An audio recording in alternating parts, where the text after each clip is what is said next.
How satisfying was it to kind of have this breakout moment in this rivalry game against your opponent? I think it's a big moment just because I blocked my ass off the first game, did the same thing the second game, and then finally go over the third game. So it just shows keep doing your job, keep doing what you're going to do for the team, and eventually you're rewarded.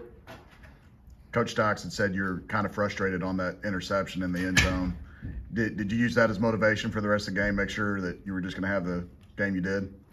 I just knew that the plays like that turned the game, and when they got the interception, I told myself that I wasn't going to try and allow another play like that. That changed the game. Just the energy. It went straight to the sideline after that pick, so I told myself I wasn't going to allow that to happen again, so that's where my head went from there.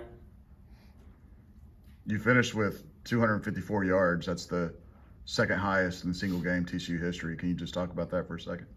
I think it's a blessing. It shows the hard work I put in just to get here. Coming from Boise State, a school in Azle that no one knows where it is, just to be here right now. 8 catches, 250 yards. It's just something I feel like I've worked for a long time.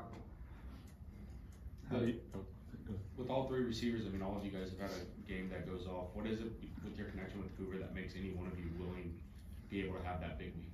I think it's the relationship that all three of us have with Hoover. Like, we don't do no serious, like, we don't do no, don't get butthurt just because someone made a joke about you. Like, it's a joke, move on. We all three of us need to get along with the quarterback needs to get along with all three of us. You can just see it out there. Man, Jack goes for 100, JD goes for 100, I go for 100 today. Like, it's just a great group.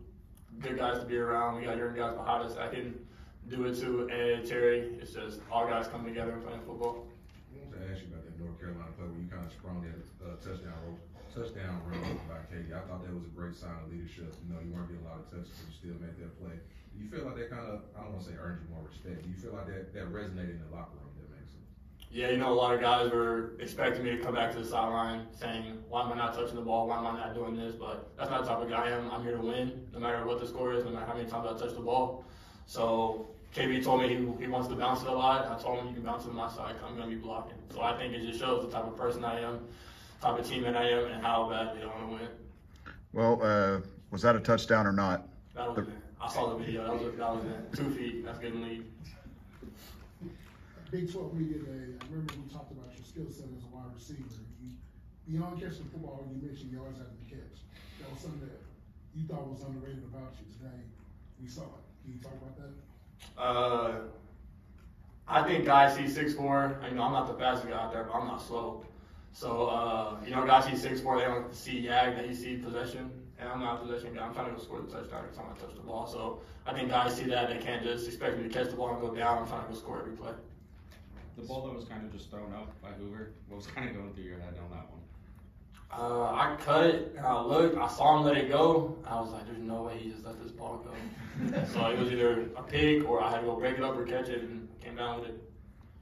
You talked about your foot speed and your desire to score a touchdown every play.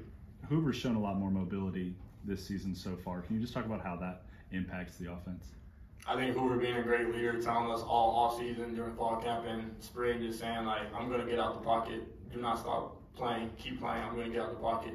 And he made that an emphasis in the off season. You can see Hoover's gotten faster. He's not just I'm not saying he was slow last year, but he's saying he's a lot more mobile. He's a lot more athletic. So just him taking that testament and saying that, hey, we're going to extend drives. I'm going to get out the pocket. If y'all keep playing, I'm going to keep playing. And that happened a couple times today. What is it about playing SMU that you just go out and have these kind of performances? Last year, you had over 100 yards.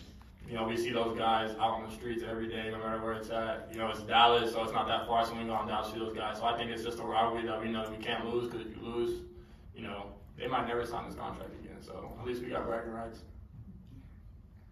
Got anything planned for the skillet? I kind of celebrated with them in the locker room, but nah. Anything else for Eric?